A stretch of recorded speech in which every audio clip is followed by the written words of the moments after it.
జరగకపోయినను ఇవి 4 నెలలు ఉన్నప్పుడు నా దేవుడు నీకొక సర్జరీ చేశారని తెలుసా? హల్లెలూయా.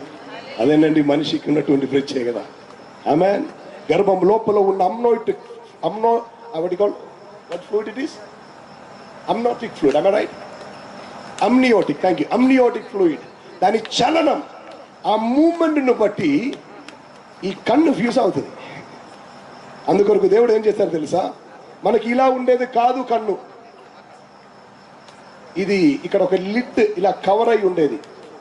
హలో, నాకు మీకు అలాగనే వ్యత్యాసమేం లేదు. ఆమేన్. అలా ఉన్నటువంటి సమయం నా దేవుడు ఏం చేశారంటే, ఈ కన్నులో ఒక కన్నులో 10 లక్షలు, ఒక కన్నులో 10 లక్షలు, అనగా 2 మిలియన్ నరాలను దేవుడు పేరింగ్ చేస్తారు, ఒకటితో జతపరుస్తారు. దానికి నా దేవుడు తీసుకున్న సమయం శాస్త్రం చెప్తున్నది 14